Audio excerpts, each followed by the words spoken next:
So we are live again. Yes, sir. You can start your presentation.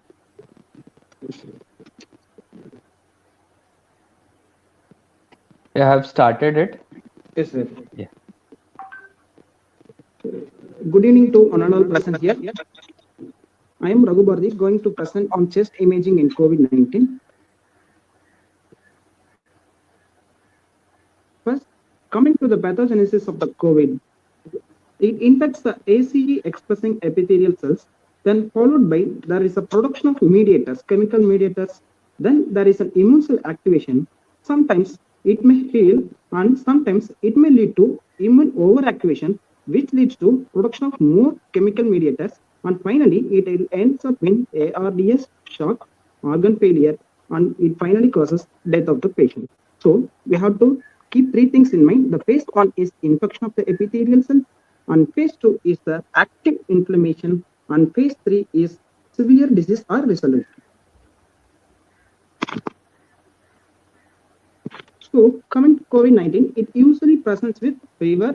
In 85% of the people, it presents as a fever, then cough in 70% of the people, and shortness of breath in 43% of the people. But the abdominal symptoms and other symptoms are also possible, and sometimes the disease may be asymptomatic. The overall mortality rate is 2.3% in some series of patients who had a positive test for COVID-19. Next, clinically, the illness severity can be vary from mild to critical. In mild, there is no symptoms. Only there is a mild coughing and mild fever. In severe cases, the patient may present with dyspnea or hypoxia. And sometimes there will be more than 50% of the lung involvement on imaging. In critical cases, there is respiratory failure, shock, and multi-organ failure. Next, coming to the CT. Why we are dealing CT directly? We are also going to see the chest X-ray in later images, as CT became the most sensitive imaging modality in COVID. We are seeing the CT. Initially, there is a ground-glass opacitation is the most common finding in COVID patients. In 88% of the people, we will be seeing a ground-glass opacification, that too bilaterally, that too in posterior lobes. And also it is multi-lobar involvement, and it is most commonly present as a peripheral distribution initially, and then in some patients initially we may also happen to see the consolidation changes. So over the time, for example, in early stage, in 0 to 4 days, there is ground glass opacities, partial crazy paving pattern, and lower number of lobes will be involved in early stage. In the progressive stage, that is after 5 to 8 days, there is an extension of the ground glass opacities and increased crazy paving pattern. In the next stage, we will able to find consolidation along with the ground glass opacities. In absorption stage, we will have the gradual resolution of the image, so we will able to see the chronic findings like fibrotic strengths, subpleural bands, that kind of findings will be seen in the absorption stage. And first, we have to know what is ground glass pattern. As we know, it is the most common finding in COVID-19 infections. It is usually multifocal, bilateral, and peripheral. But in early stage of the disease, the ground glass opacities may present as an unifocal lesion. That's most commonly in the inferior lobe of the right lung. What we are seeing is that is an young boy, 26-year-old young boy. We are seeing bilaterally widespread ground glass opacities, certainly in posterior involvement. So it is mostly suggestive of COVID-19 in CT, but the patient also, the PCR is also COVID-19 positive. So sometimes there are thickened and interlobular lines in combination with ground glass opacities. One we have to know in mind is all the patterns in the COVID-19 is associated with the ground glass opacities typically. So this is called we also have the crazy paving pattern along with the ground glass opacities. It is believed to present in later stage.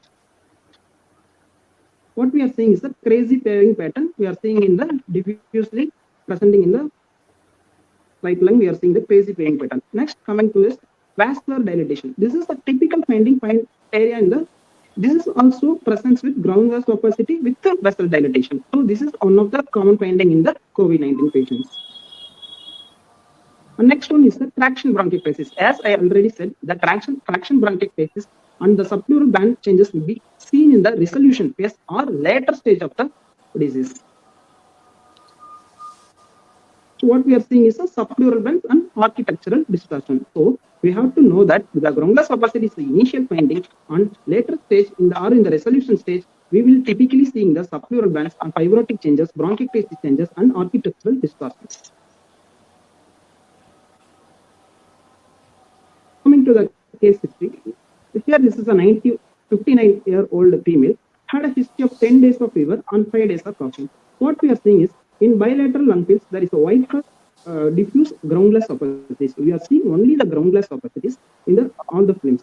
So this is a typical of COVID, and with this image, we can say it is an early phase of the disease. Here we are seeing another case. This is a 49-year-old male with fever and cough and have a low saturation about 66%. What we are seeing is again the widespread groundless opacities in bilateral lung fields. Along with we are seeing some sort of in lower lobe, we are seeing the fibrotic strengths and focal vascular vessel dilatation. So these findings are suggestive of late findings in COVID-19. We have to remember in all these findings that groundless opacities we can commonly encounter in both early and late phases. Groundless opacities we are typically see. And this is the patient who had a fever for 1 week and abdominal pain and diarrhea. Again, what we are seeing is bilateral diffuse groundless opacities. Along with here also we are seeing the subpleural glands, bronchiectatic changes in the third image, and in the fourth image we are seeing the architectural distortion. These findings are suggestive of late stage of the disease. So with the CT image, we can say whether it is an early phase of the disease or late phase of the disease. Next, based on the level of suspicion in CT, there is the cascade the grading, which is called CORADS.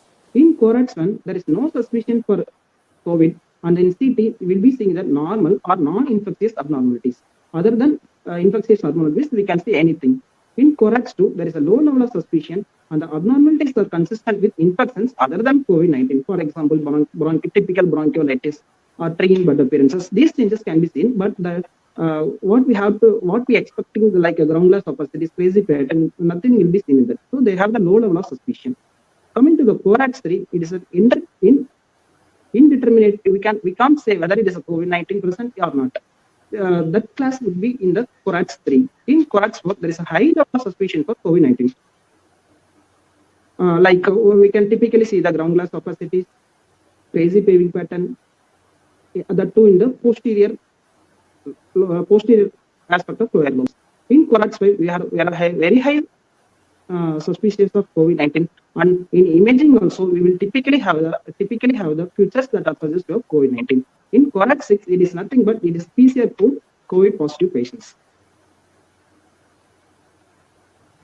So in this image, we are seeing we have no suspicious findings suggestive of COVID-19 is seen. This is a typical example for CORADS 1.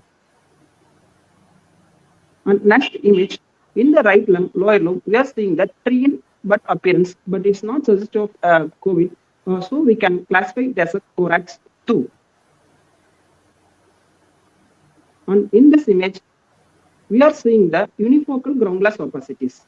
So we may suspect COVID, but we can't prove it is a COVID. This is CORADS 3. This is the case which comes under the CORADS 4.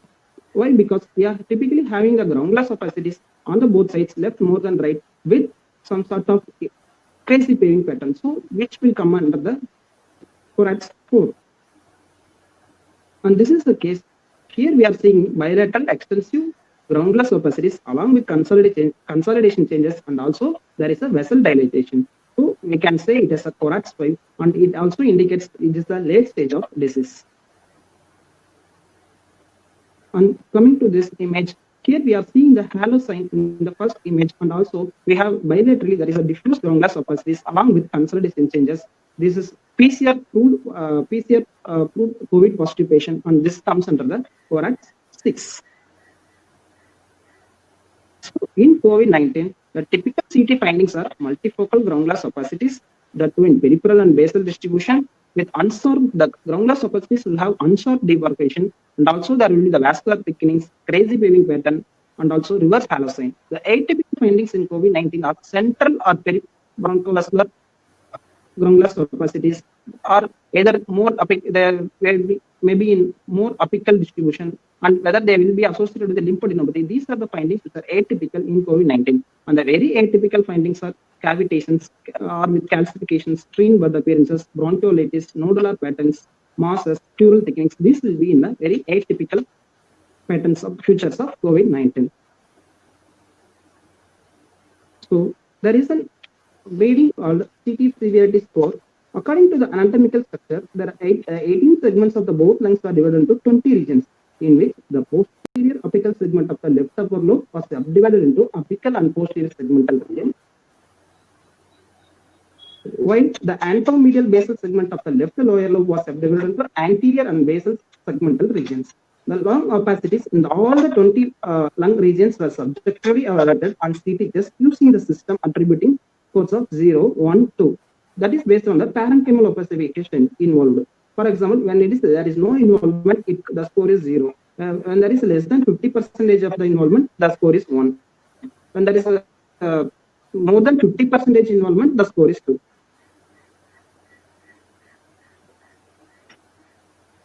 So based on this, we can come into the interpretation. The total score may range from 0 to 40. When it is more than 19.5, we can say it is a severe disease. When it is less than 19.5, we can say it is a mild disease.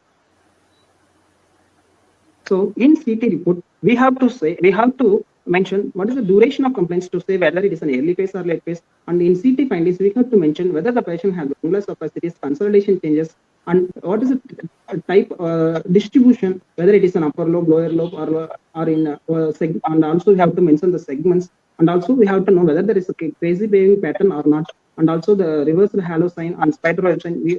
And also we have to look for vascular thickenings, pleural fluid, and enlarged lymph nodes. And also we have to give the Corax classification to determine the level of suspicion.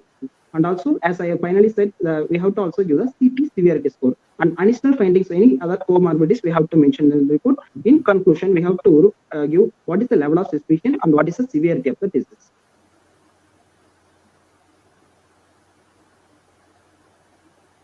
As I previously said, initially the chest radiograph is insensitive in detection of COVID-19. For example, we are seeing the chest X-ray, which is normal, but for the same patient, when we take CT, we are seeing the unifocal ground glass opacities in the right lower lobe. Later, the patient was tested for COVID, and the PCR result was positive. And also, we can use the chest X-ray to detect the worsening of the disease. For example, in this case, initially we are seeing the bilateral ground glass opacities. Later, after 4 days, the patient developed severe breathlessness and saturation was falling. And on chest X-ray, we are seeing extensive consolidation changes on the bilateral lung fields.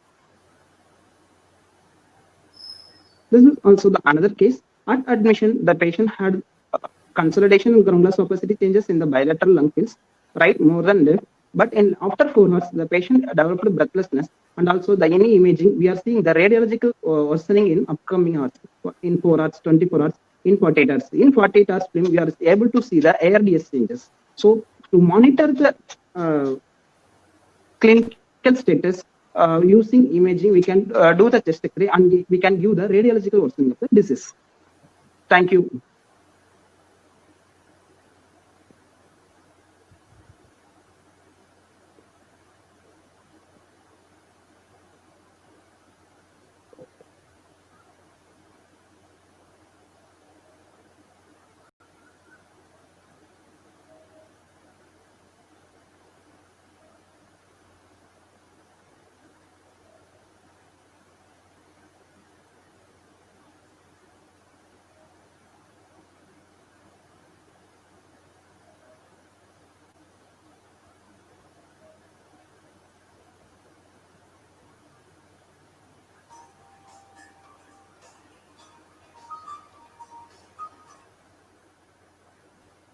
Hello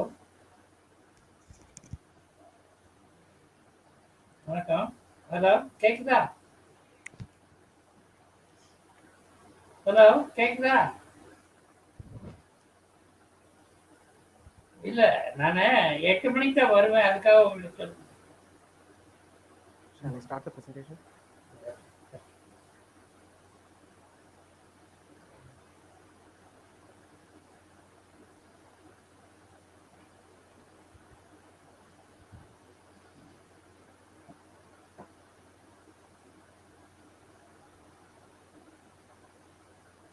Good evening to all my teachers and my friends. I am pleased to present today in this platform about imaging in viral pneumonia.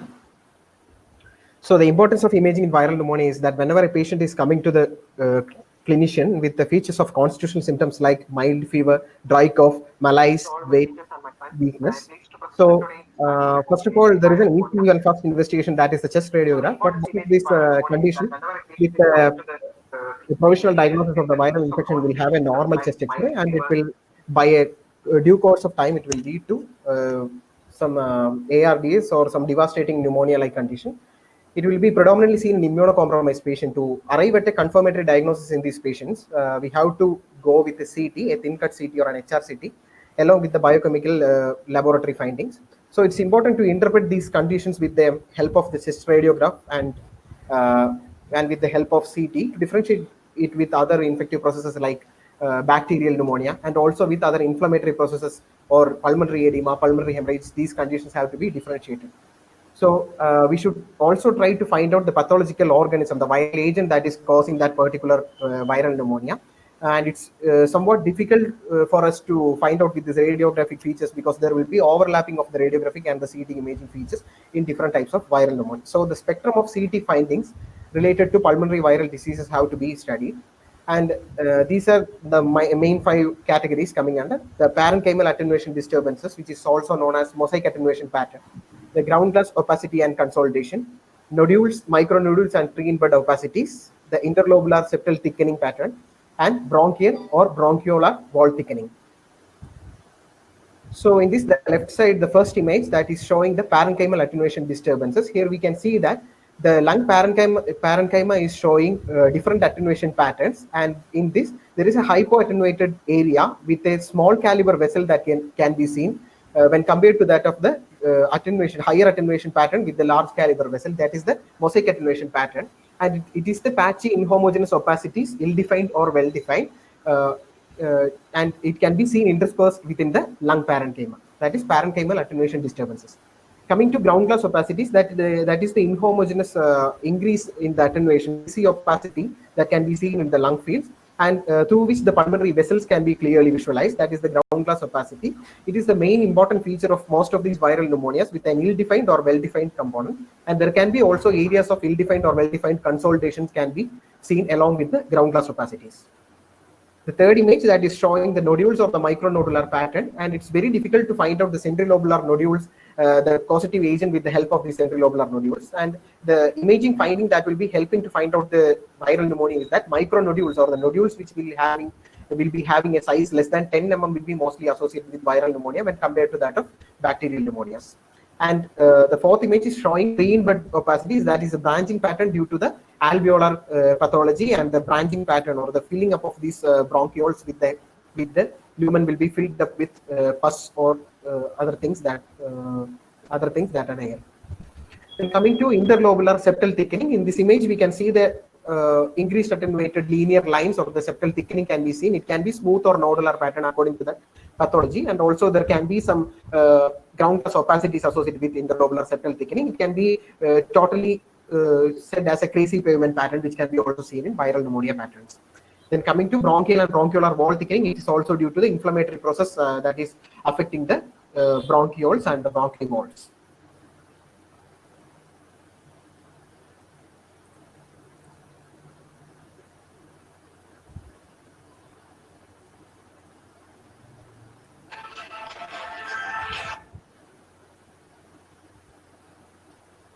And next, coming to influenza virus. Sorry for the technical delay.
Dr. Flora, I think Dr. Jatin has lost connectivity.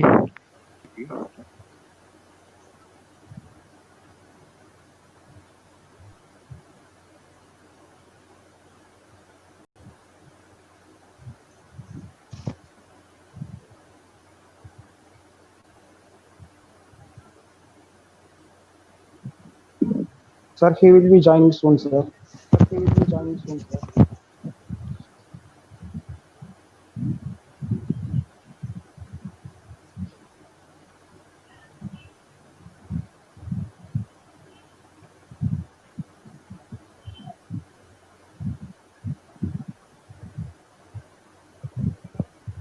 So this is Dr. Safik. Shall I start my presentation so that he can continue his slide later?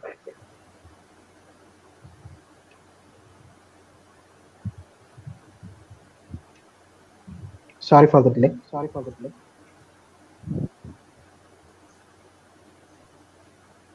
Coming to the types of viral pneumonias, one is influenza pneumonia, which can cause seasonal upper respiratory tract infections in the community, endemic infections, periodic, and it can also cause unpredictable pandemics. Most commonly, influenza type A will be causing this endemic infections and the pandemic infections.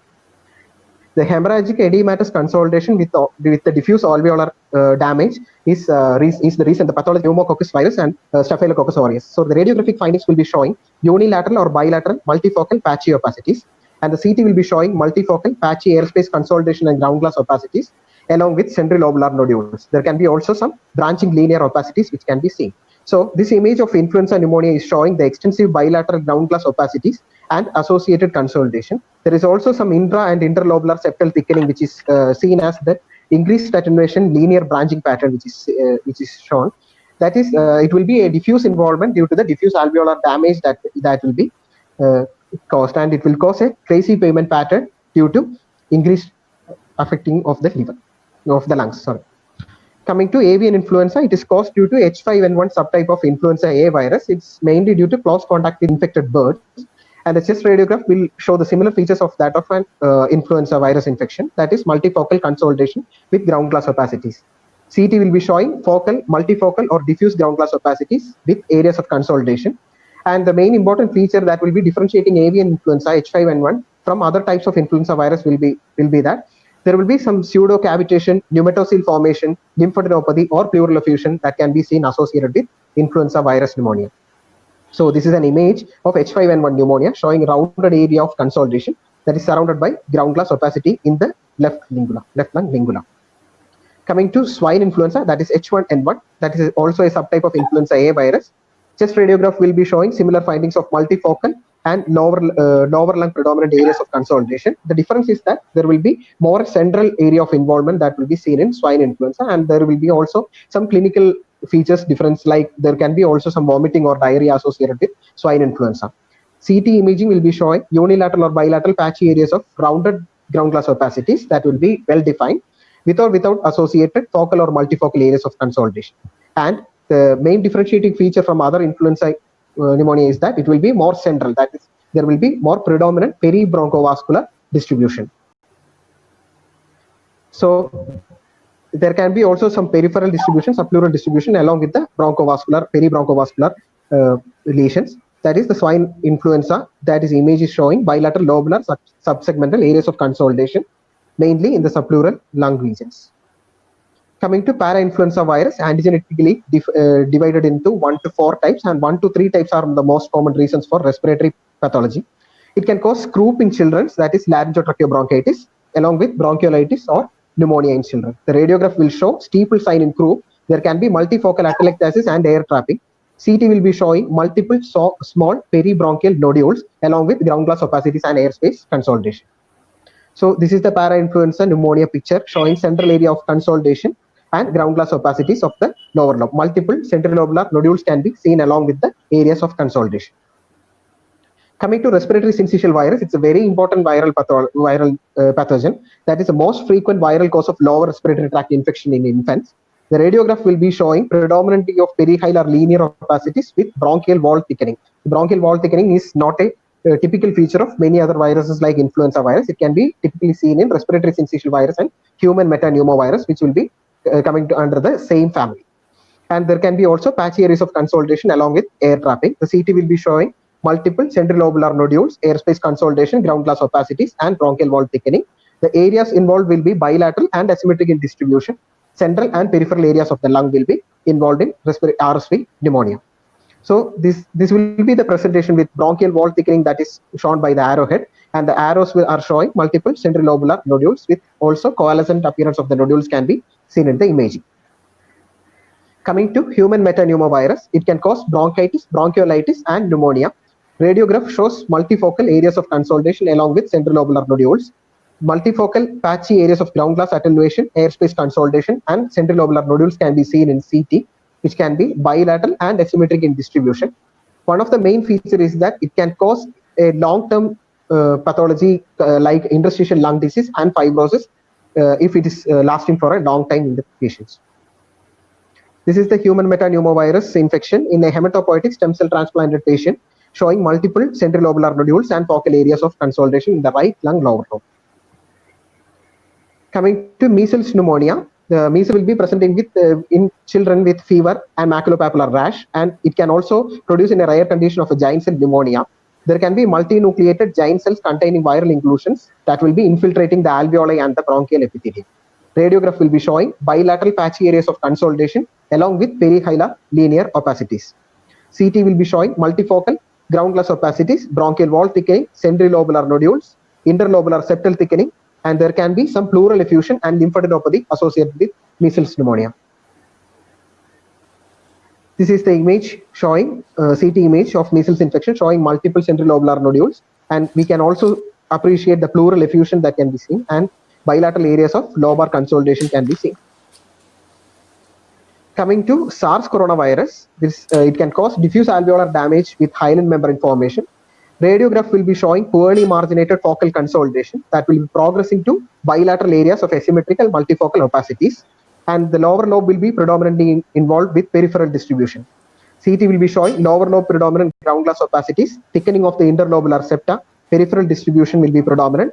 Fibrosis and traction bronchiectasis can be also seen in long-term cases of SARS coronavirus.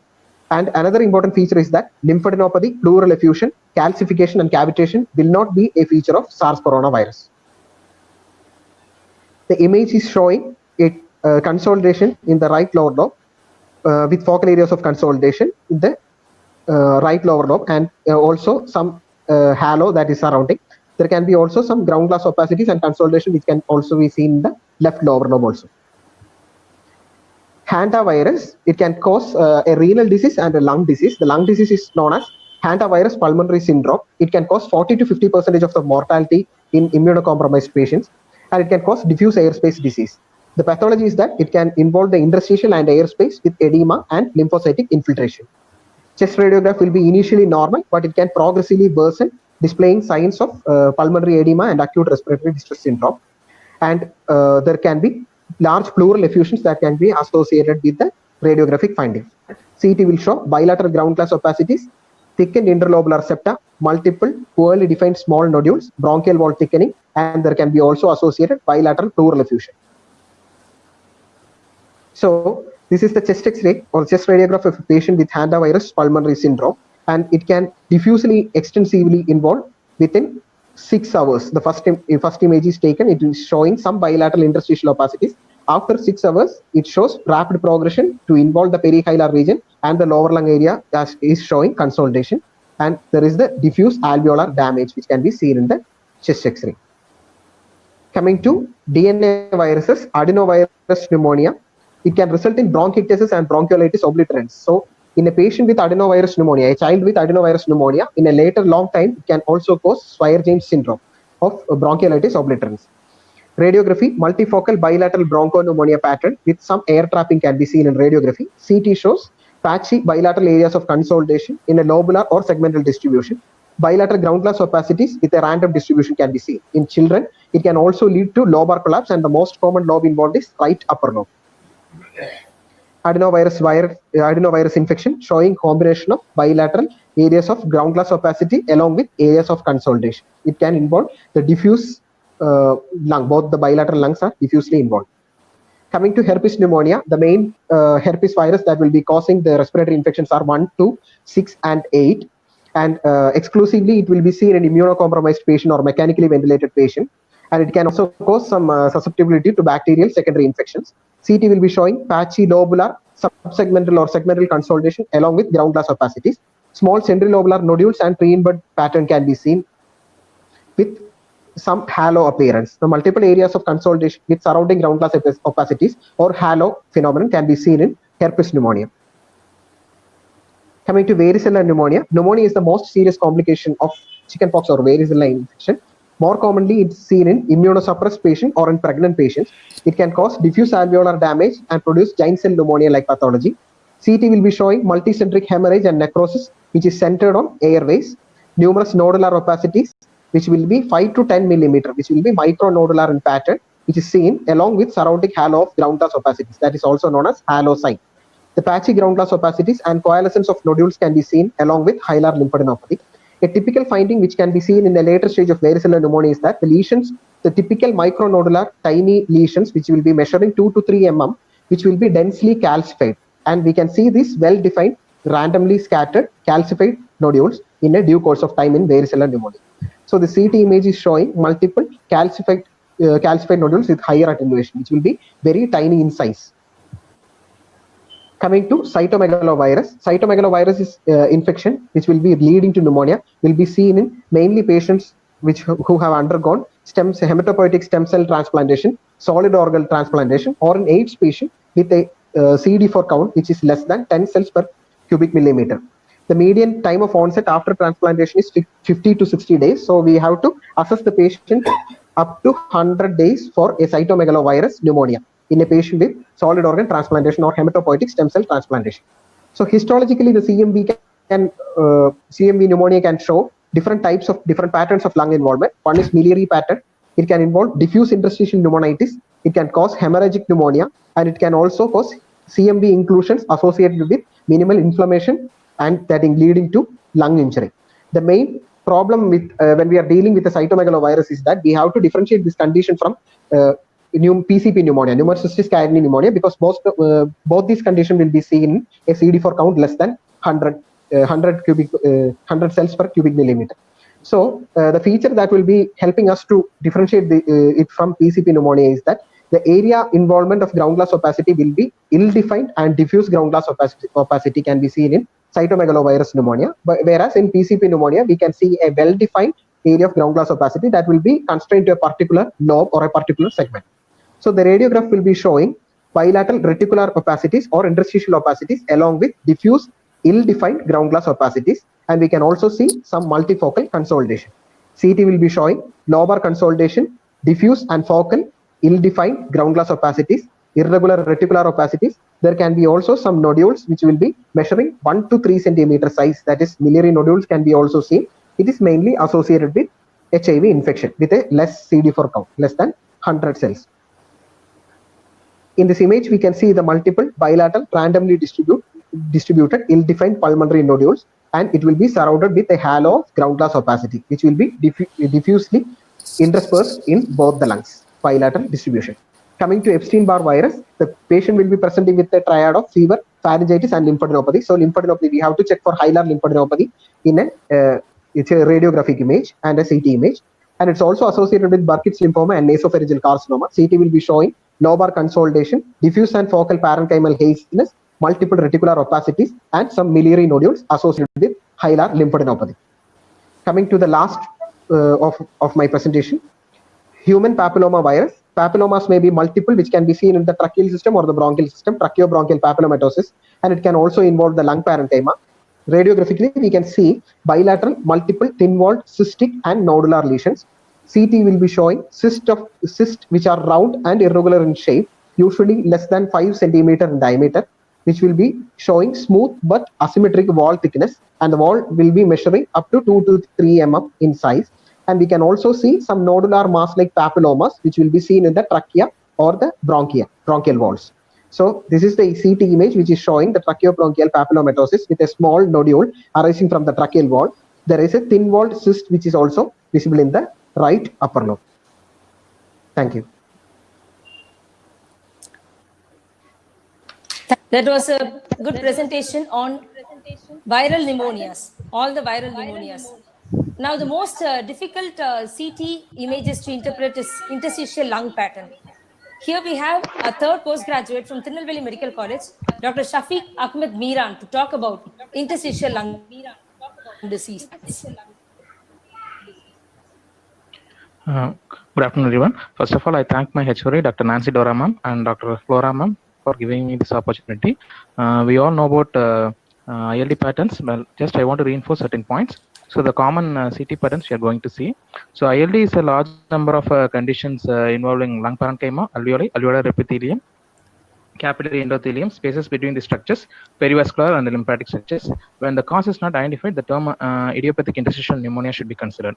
The diagnostic approach is almost always confusing because it requires clinical, radiological, and pathological correlation. So therefore, the American Thoracic Society, the European Respiratory Society has standardized the term idiopathic interstitial pneumonia.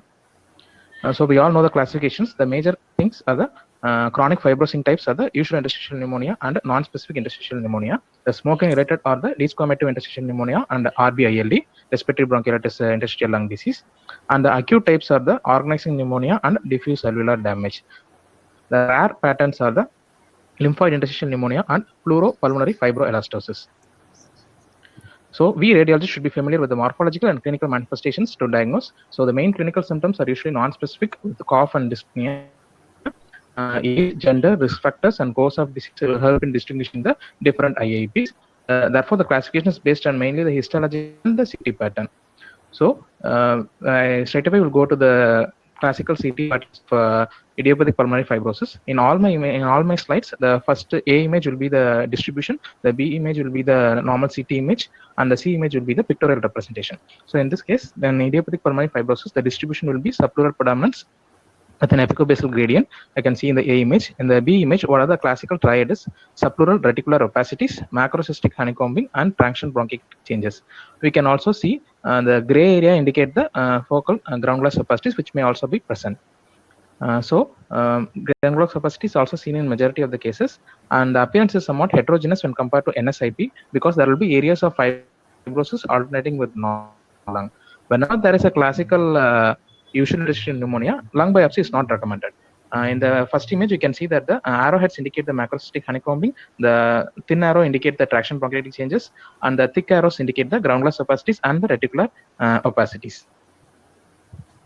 So there is a diagnostic HRCT criteria for the UAP pattern based on the Fleschner Society Guidelines 2018.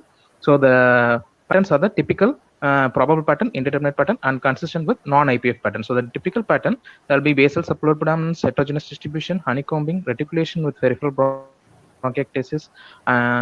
With the absence of these features, we have to suggest an alternative diagnosis. Whenever there is a typical pattern, lung biopsy is not needed. Whenever there is a probable, what is the probable UAP pattern is, apart from the things I said above, there will be absent honeycombing. So in this case, lung biopsy is recommended. The indeterminate pattern is, there will be variable or diffuse distribution, and there will be fibrosis with inconspicuous features suggesting non-UAP pattern. Here also, lung biopsy is recommended. And the features that are consistent non-UAP is upper and mid-lung predominant fibrosis and peribronchovascular distribution with subpleural sparing, and controlled ground glass opacities or extensive mosaic pattern attenuation or nodules and cysts. So patient IPF should be reviewed at periodic intervals. So our diagnostic assumptions should be reviewed at intervals because in follow-up it may change. So next is NSIP, it's less common. CT are the subpleural patchy ground glass opacities, and there will be linear reticular opacity, and there will be scattered micronodules. However, in advanced cases only, we will be seeing the traction bronchitic changes, whereas it will be seen very early in case of a UAP pattern, and also we can see the consolidation changes. And the distribution is somewhat concentric, subpleural, and basal predominance. So the DDs are the collagen vascular diseases, hypersensitivity pneumonitis, infection, any drug toxicity, or also immunodeficiency. So the distribution is subpleural, and there is no obvious like that of UAP where there will be epicobasal gradient. In the B image, what we have is there will ground glass opacities, and here we'll be seeing the microcyst honeycombing can be here, and irregular linear reticular opacities can also be seen. So in this image, and the C image, you can see that the gray areas are the ground glass opacities, and you can see the linear opacities and the microcyst, and also the micronodules can also be seen. The A image and B image, the B image is taken a follow-up image following a corticosteroid therapy. So you can see in the B image that the ground glass opacities and reticular opacities seen in the A image has subsided. So in advanced cases only, you'll be seeing the traction bronchiectatic changes and consolidation changes. So the differentiating between the UAP and NSIP, in UAP there will be obvious apicobasal gradient, whereas no such gradient in NSIP, and somewhat heterogeneous in case of UAP and homogeneous in NSIP, and macrocystic honeycombing seen in UAP, whereas microcystic honeycombing and ground glass opacities predominate in NSIP, and there will be traction bronchiectatic changes in UAP, whereas here traction bronchiectatic changes only in case of advanced diseases. However, we can see some micronodules and isolated cysts can be seen. So this is the difference between the A image shows the UAP pattern and B image is the NSIP pattern. The A image, the arrowhead indicate the subpleural, honeycombing and also traction bronchiectatic changes. Whereas in B image, you can see the ground glass opacities with reticular opacities. So next is cryptogenic organizing pneumonia, also called as BOOP, bronchiolitis obliterans organizing pneumonia. It occurs in collagen vascular diseases, drug-induced conditions, and also infectious lung diseases. So the classical distribution is peripheral, peribronchial distribution, and predominantly the lower lungs will be involved. In some cases only there will be subpleural sparing, not in all cases. And here the opacities, lung opacities, it may range from ground glass opacities to consolidation changes, and there will be cylindrical bronchodilation can be seen. So these opacities, the important point is these opacities, they tend to migrate both in location and also size. Even without treatment, they will be changing their location and size. So that's the classical feature of cryptogenic organizing pneumonia. So in the atypical findings are, we can see sometimes irregular linear opacities, solitary focal lesions, multiple cavitated nodules that may cavitate. So here also we need a confirmation with lung biopsy. So in this image, you can see that there is a peripheral peribronchial consolidation changes with subpleural sparing.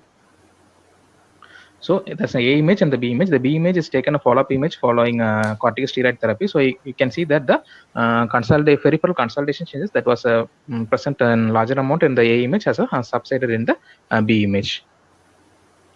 So this is the image showing the atypical appearance. As previously said, there will be bizarre-shaped nodules which may show cavitation. So here in the A image, you can see the cavitatory nodules is seen, and in the B image, you can see the thickened interlobular septa. So this is the atypical presentation of cryptogenic organizing pneumonia.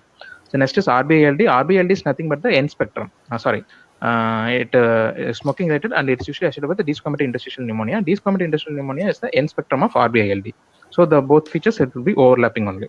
So the predominant distribution is upper lung predominance, and there will be bronchiocentric distribution. You can see in the A image there is upper lobe predominance. In the B image, you can see there is a ground glass opacities, and central lobular nodules can also be seen. And another important feature is we can see the bronchial wall thickening. So in this image, you can see there is the thin arrows indicate the ground glass opacities and green bud opacities. The arrowhead indicate the coexisting central lobular emphysematous changes.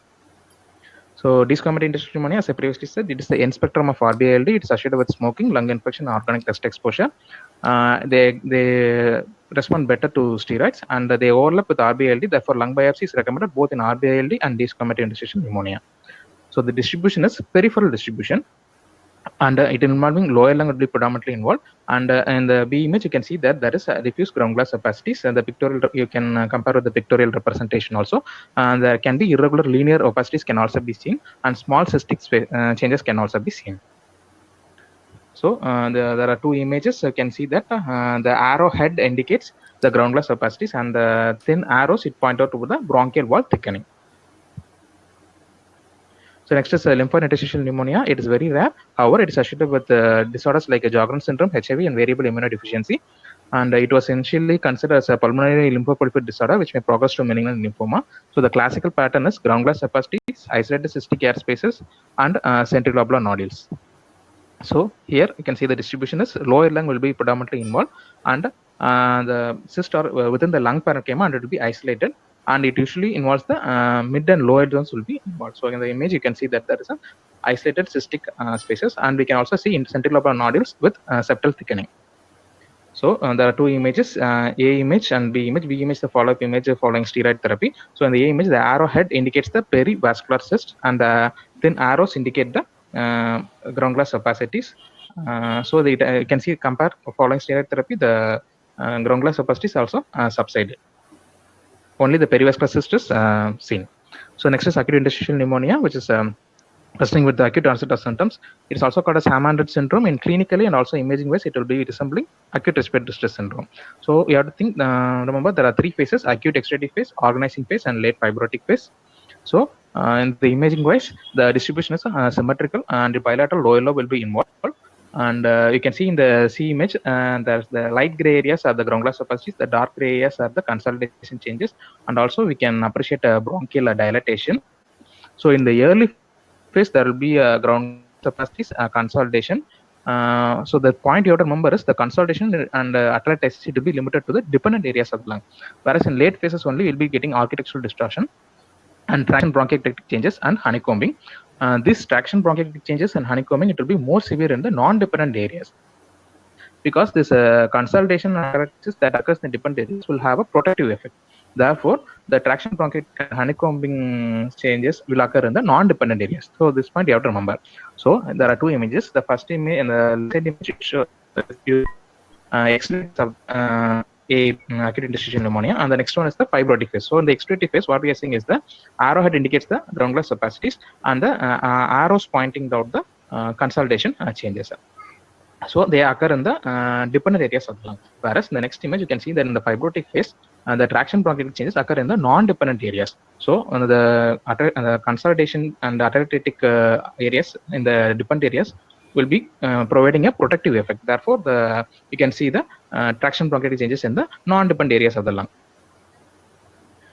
So this is the summary of the clinical features, the gender distribution, age of onset, the symptoms, and smoking association, the prognosis, and also the response to the corticosteroids. Among this, the cryptogenic organic pneumonia respond better to steroids. So this is a summary of the histopathological features, which I don't want to go into detail, and also the CT features, which I previously discussed, the summary. So what we radiologists should know is almost always the IAP is based on the clinical, radiological, and pathological correlation should be there. And actually the diagnosis is a dynamic process, and the diagnostic assumption should be revised during the diagnostic workup. Therefore, we have to take a follow-up images at periodic intervals. And HRCT is definitely required in all patients suspected to have IAPs. And we have to remember that whenever that is a classical UAP pattern, it does not require any lung biopsy, whereas other cases it requires lung biopsy. So whenever there is a need for a lung biopsy, you have to take the biopsy from more than one lobe through CT guided. So these are my references. Thank you. Thank you everyone for your time, for your listen. Thank you. Shafiq, that was a very difficult topic, but it was a very good presentation. Thank you, ma'am. Now we have Dr. Lakshmi Priya. One of the group of diseases, a very interesting group of diseases, is small airway diseases of the lung, which our mind always ignores while interpreting. Now we have Dr. Lakshmi Priya from Tirunelveli Medical College. She's there to talk about small airway diseases of the lung. Good evening to everyone. Today I'm going to talk about small airway disease. The small airway disease comprises of group of infectious as well as non-infectious conditions that affect the small airways.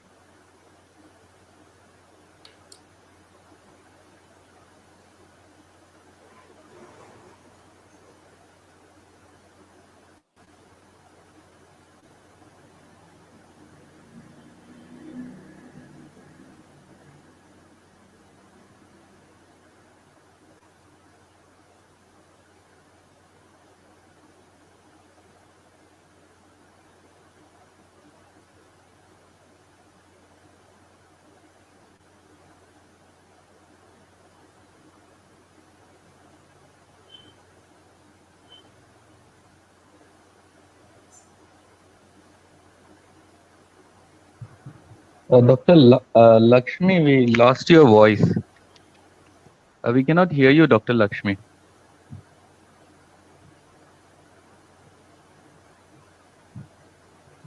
Hello? Yes. Yeah, we can hear you now. So can you start from the first slide again? Yes, sir. Yeah. Dr. Lakshmi, we lost your voice. We cannot hear you, Dr. Lakshmi. Hello? Can I Yes. start, sir? Hello. Start. Today I talk about the small airway disease. The small airway diseases comprises of group of infectious as well as the non-infectious conditions that affect the small airways. The small airways are arbitrarily considered to be those with an internal diameter of less than or equal to 2 mm. In small airway disease, there is the obstruction of bronchioles, which leads to the regional hypoventilation and hypoperfusion. Normally, in CT and HRCT, the small airways are not visualized, but due to inflammation and scarring, these bronchioles are visualized, and we can easily visualize the small airways in HRCT. Coming to the direct signs of small airway disease, these direct signs are nothing but direct visualization of the diseased bronchiole that are normally invisible in HRCT. Due to inflammation, the airway walls become thickened and dilated. We can see these airways as ring-like, tubular or branching tubular structures. If the airways is filled with mucus or debris, it can be seen as nodules, linear structures or branching linear structures. In this figure, the A denotes the centrilobular gangulous opacities, and B denotes the solid nodules, and C denotes the branching structures of small airways. Coming to the indirect signs of small airway disease, first one is the air trapping. In this small airway disease, there is stenosis or occlusion of small airway. This occlusion leads to the parenchymal hyperinflation due to collateral air drift or ball valve effect. This air trapping leads to the patchwork of normal and air attenuation segment. This is termed as mosaic perfusion. The next one is the subsegmental atelectasis.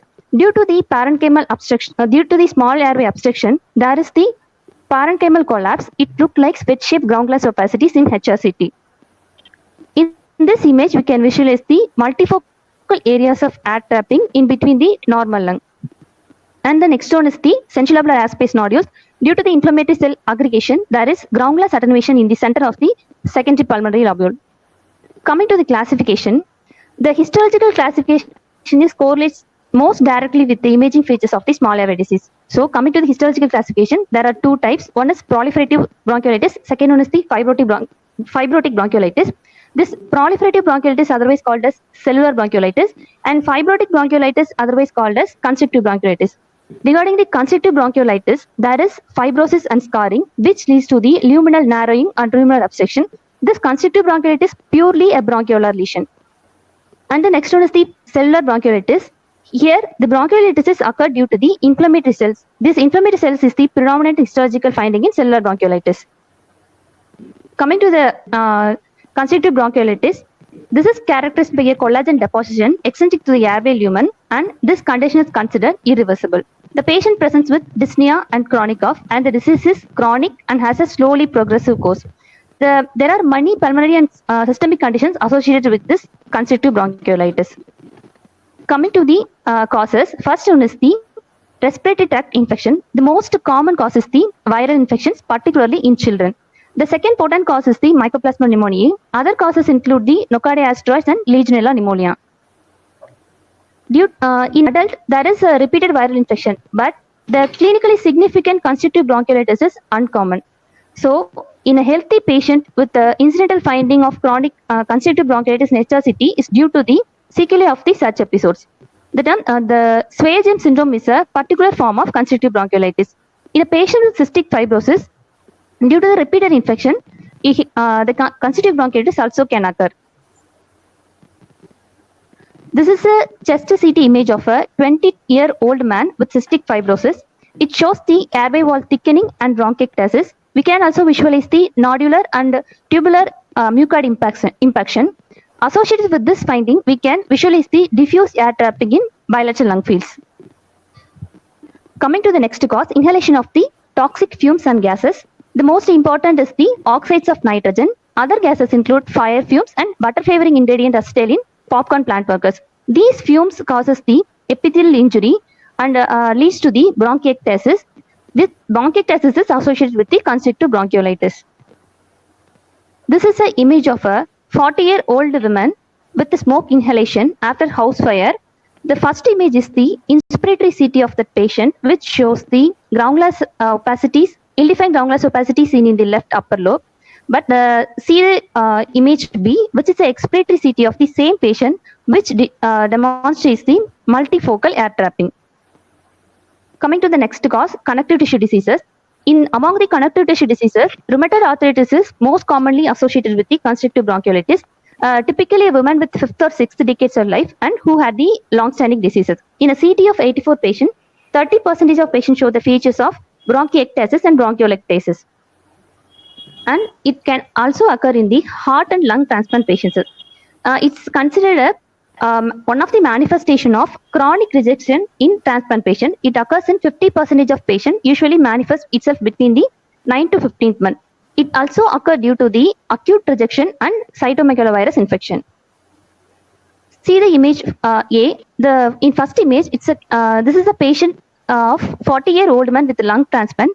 The first image shows the heterogeneous density in the left lung. The second image is the expiratory CT of the same patient, which shows the air trapping. Also, it can occur in hematopoietic cell transplantation. The prevalence among these individuals is the 5%. It's a late pulmonary complication, which typically occurs after 100 days. Coming to the diffuse idiopathic pulmonary neuroendocrine cell hyperplasia, due to the neuroendocrine cell aggregates, which causes the obstruction of the bronchiole and leads to the obstructive bronchiolitis. It's take a form of tumorlets. The term carcinoid is used when the diameter of the lesion is more than 5 mm. In HRCT, this entity is present as a multifocal pulmonary nodule associated with the mosaic lung attenuation and air trapping.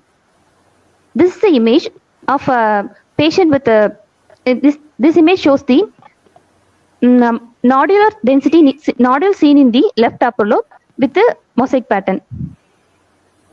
Coming to the Swyer-James syndrome, it results from the lower viral respiratory infection, usually in childhood. Due to this infection in childhood leads to the damaged airways and the developmental arrest of the lung tissue, and also it leads to the hyperplasia of the arteries. Because of this, the radiography, we can see the evidence of focal hyperlucency of the lung and decreased vascularity. The volume of the lung normal or increased. With this finding, there is associated finding of bronchiectasis and bilateral features of constrictive bronchiolitis also seen in most of the cases. In HRCT, we can typically demonstrate the air trapping of the affected lung lobe.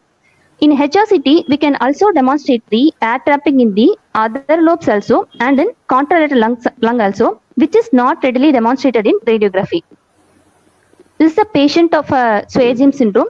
The first image shows the hypoplasia of the left pulmonary artery. The second image shows the decreased volume of the left lung with bronchiectasis and air trapping. This is also a case of Swyer-James syndrome. Here we can visualize the hyperlucency of the right upper lobe predominantly. Coming to the HRCT features of constrictive bronchiolitis, in plain radiograph, the findings are non-specific. Only it is seen in severe cases in the form of diminished pulmonary vasculature and overinflation of the lungs. In HRCT, we can visualize the decreased density lung parenchyma.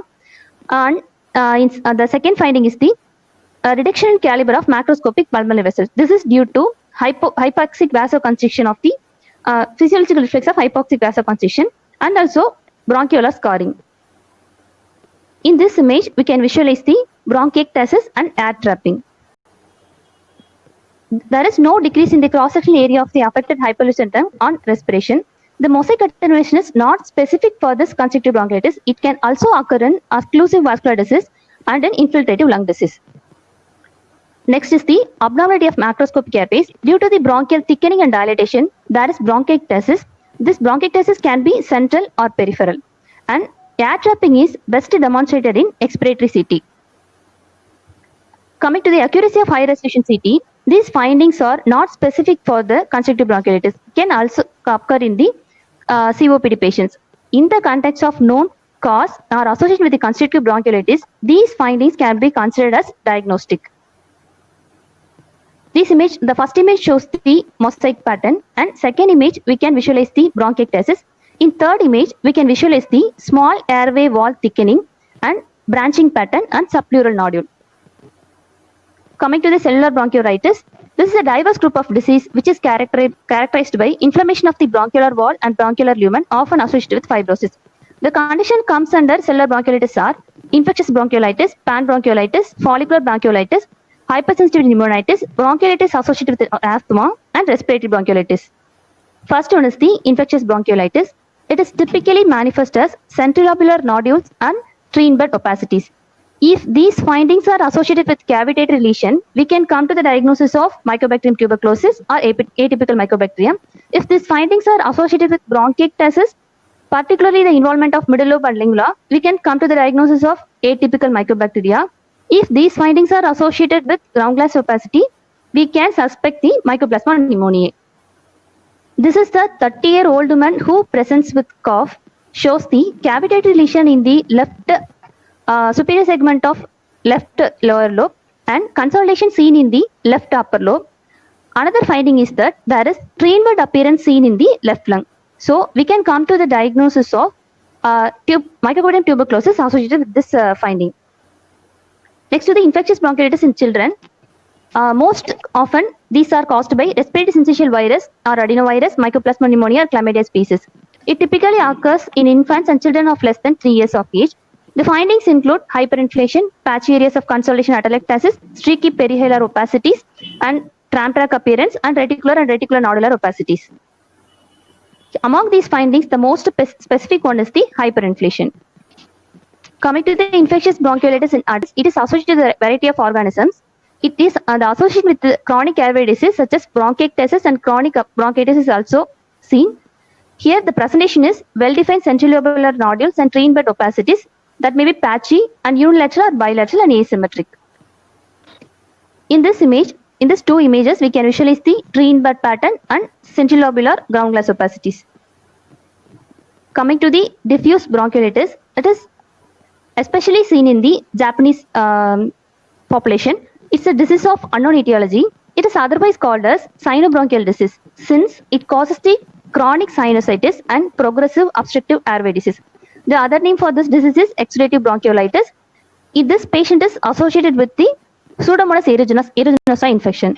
The histological features associated with the diffuse panbronchiolitis are chronic inflammatory cell infiltration, which results in bronchiolectasis, and hyperplasia of the lymphoid follicles in respiratory bronchiolar wall, and 4B macrophages, which fills the alveoli. In early stages of diffuse panbronchiolitis, we can visualize the trine bud pattern, which is the predominant finding, followed by the centrilobular lucencies. In later stages, it reveals a large cystic spaces, bulla, and air trapping. This is the image of a 40-year-old woman with a diffuse panbronchiolitis. The first image is the early finding, which shows the centrilobular nodules. This second image is the same patient's chest CT after few years, which shows the mosaic attenuation. Coming to the extrinsic allergic alveolitis, here there is alveolitis and inflammatory granulomatous bronchiolitis, which is due to the inhalation of the organic dust and deposition of these dust in the terminal and respiratory bronchioles. The histopathology behind this entity is lymphocytic interstitial pneumonitis, peribronchiolar exudate, and bronchiolitis.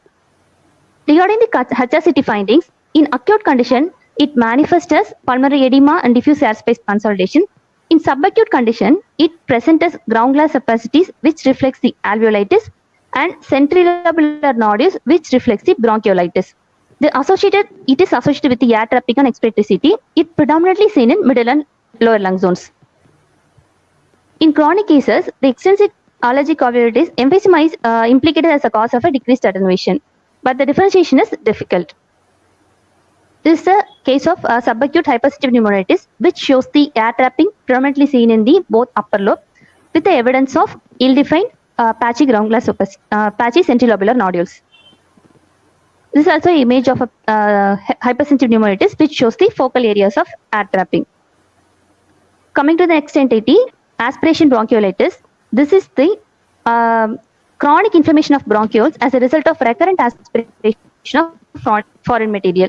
Clinically, the patient presents with the oropharyngeal dysphagia and the presentation of bronchoria, bronchospasm, wheezing, and dyspnea. The pathology behind this entity is chronic mural inflammation of bronchioles with a foreign body reaction. Here, the presentation or trine bud pattern, which is often associated with the lobular consolidation. Usually, these findings are associated with patient's body's position at the time of recurrent aspiration.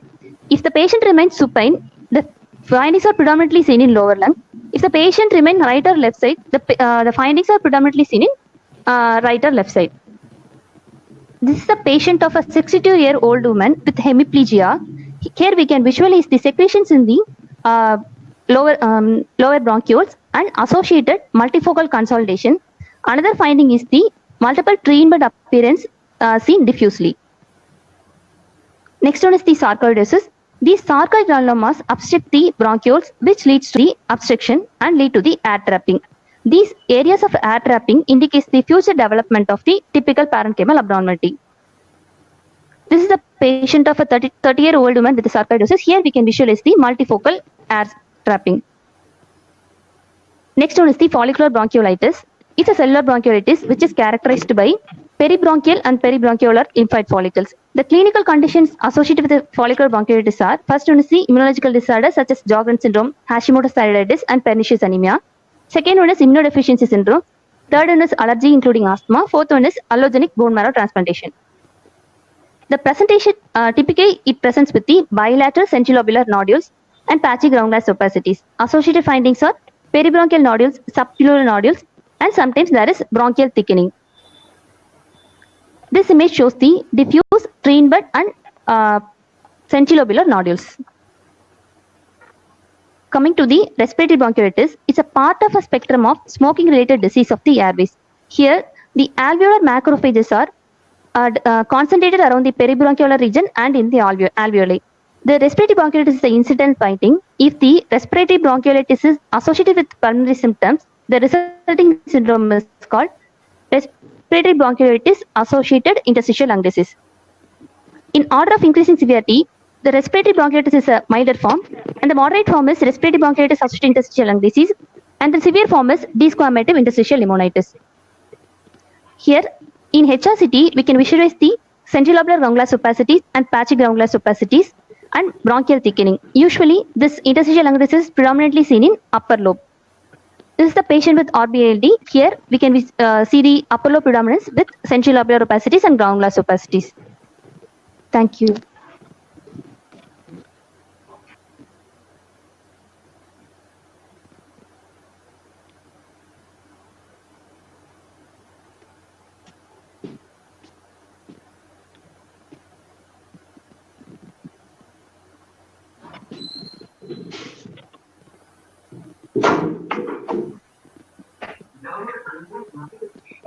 Dr. Flora.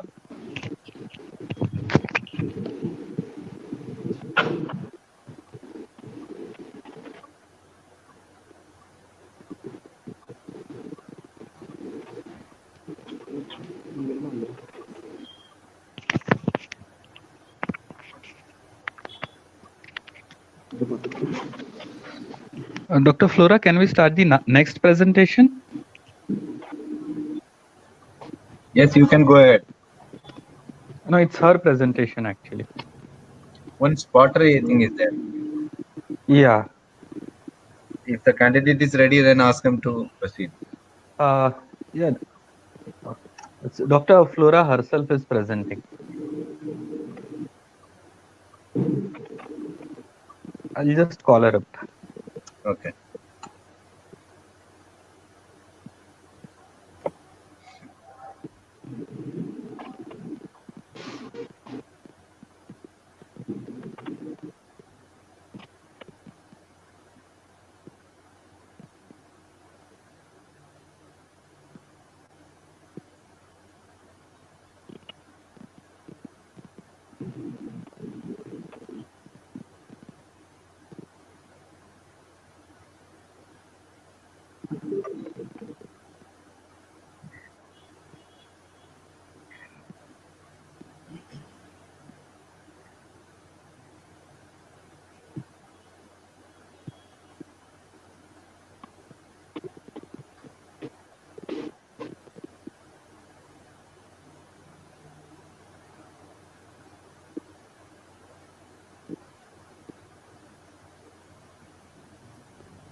And we have a CT spotter presentation of postgraduates Kavita and Exana from Sri Mookambika Institute of Medical Sciences. I'd like to express my thanks to Professor Satish from Sri Mookambika Institute of Medical Sciences, Kulasekharam, every time encouraging his postgraduates to participate in all our academic activities. And here I go with the spotters. You can take it as a webinar quiz. You can self-assess yourself whether you're able to answer the spotters which are projected here. So all the postgraduates who are logged in to this webinar today, you can assess yourself. You can put marks for yourself whether you're able to answer the spotters. This is the first one, right hemithorax, multiple cystic spaces, mediastinum shifted to the left. This is congenital diaphragmatic hernia. The second one, the thymus is prominent with air around the thymus. The diagnosis is pneumomediastinum, Spinnaker sign, angel wing sign. The third one, cystic, lobulated cystic lesion in the right lower lobe. This is congenital cystic adenomatoid malformation. The recent nomenclature is congenital pulmonary airway obstruction, CPAM. And this is an ultrasound image. What is the diagnosis? The lung, you can see here around the lung, what do you see? There is fluid. This is fetal hydrothorax. And this is the left lung. You can see what is the diagnosis? Serpiginous vessels in the left lung. This is arteriovenous malformation. Then you have hyper-expanded left upper lobe pushing the mediastinum to the right. This is congenital lobar emphysema. Then you have granular appearance throughout the lung, and then you have this is a preterm, then the diagnosis is respiratory distress syndrome. We have this one, tiny nodular opacities, apex from the apex to the base throughout the lung. This is miliary tuberculosis. Then in the left hemithorax, we have the pleura. What is the sign here? What is the diagnosis? What is the sign? Fluid collection. In the pleura, empyema, split pleura sign, it's a contrast CT sign. Here in the right upper lobe of the lung, what do you see? A nodule with the air crescent sign. This is aspergilloma. Then you have, this is a spotter in the mediastinum. What do you see? Excess of fat. This is mediastinal lipomatosis. This is mediastinal lipomatosis. If it is inhomogeneous, this is going to be mediastinitis or a neoplastic infiltration. In this is a uniform homogeneous appearance, so it is a mediastinal lipomatosis. Then we have few more, a nodule with a ground glass opacity. This is hemorrhage, pulmonary hemorrhage, angio-invasive aspergillosis, halo sign. Then we have, this is a bronchocele. Bronchocele, what is the diagnosis actually? It's bronchial atresia with a bronchocele, Y-shaped opacity in the lung. Bronchial atresia. What is the sign in the left upper lobe? Gloved finger appearance of dilated bronchi filled with mucus. What is the diagnosis? Multiple cysts, varying sizes, Langerhans cell histiocytosis. Then we have, look at the heart. Where is the heart? What is the diagnosis? Then look at the lungs. The diagnosis is, don't forget to look at the heart. What is the diagnosis? It is cartaginous syndrome. And finally, this is a very interesting slide. What is the diagnosis? What do you see in the right upper lobe? There is an accessory bronchus there, tracheal bronchus. If the bronchus is supplying the whole of the right upper lobe, it is called the pig bronchus. Now, this is the last spotter. It's a little difficult. In the first X-ray, if you see, there is opacity in the left upper mediastinum. Along the trachea, you're seeing a wedge-shaped opacity. What is it opacity? Between the opacity and the arch of aorta, there is a lucent area. Between the opacity and the arch of aorta, there is a lucent area. What is the sign? What is the opacity?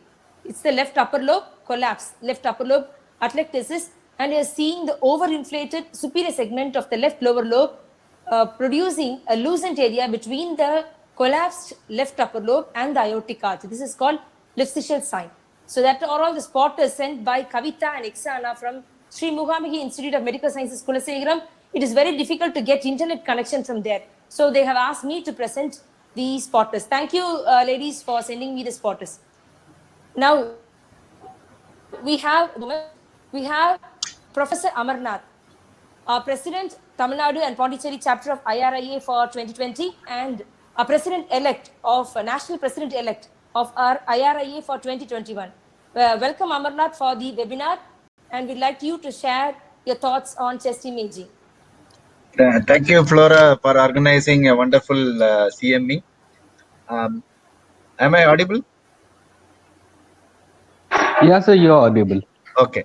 So the 4 presentations by the PG students of Tirunelveli and the Mookambika Medical College are extremely good, and they are all really high quality. I must thank the HODs Nancy, Dora, and Satish for encouraging the PGs to participate. As well as I thank Dr. Achyutan and team for organizing this conference. And special thanks to Flora ma'am for doing the wonderful webinar. First of kind we have started in the Tamil Nadu chapter. Now I am going to just highlight some points told by the PGs. First presenter, Raghu Bharati, has nicely presented. He told there are various manifestations like initial 5 days, you will have a ground glass opacity, then followed by the consolidation, then it becomes the fibrotic stage. So he explained all the 3 stages. That is a nice presentation, and he also explained how you get the symptoms. Another in the reporting format also he has given a checklist like the commonest area of involvement in COVID viral pneumonitis is bilateral lower lobes and peripheral predominance. He has nicely told, and he told about the COVID rats also. Similarly the CT severity scoring. For the right lung is divided into 10 lobes. Similarly, into the left lung into 10 segments, and 20 segments we have to give. Each one will have 2 points if it is involving more than 50%. So that will be considered. Less than 13 score is milder COVID pneumonitis, and more than 19 it is the severe COVID. So it will be converted into 100 by into 2.5. Suppose the score is 20, then the lung involvement is 50%. You can say like that also. CT severity score into 2.5 is involvement of the lung. So these are all, these nicely covered everything. The second presentation is on the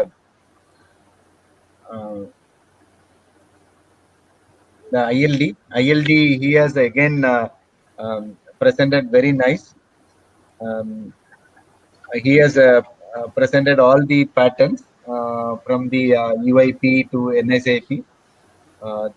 He has also told macrocystic honeycombing if it involves the central bronchi, or if it involves the microcystic honeycombing, if it involves the peripheral bronchioles like interlobular or interlobular septal thickening.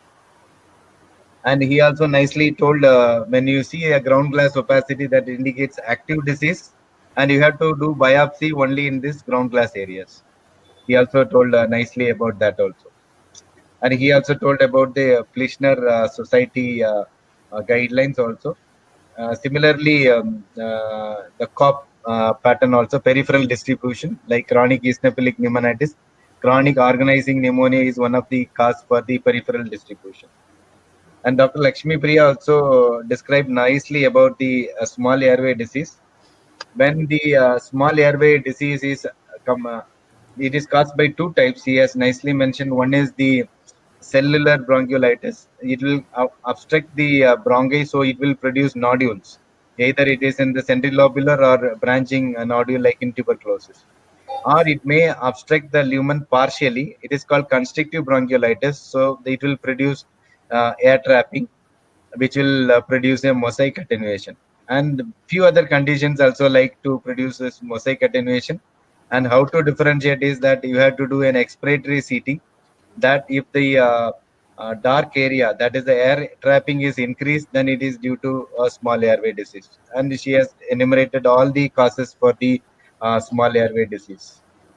And one other thing is that in both the conditions, I want to stress one point is that there is a technical issues. Like if the patient is not taking an adequate respiratory hold, then we will get this ground glass opacities. We may report it is a COVID pneumonitis, or you may get mosaic attenuation. We report this is a small airway disease.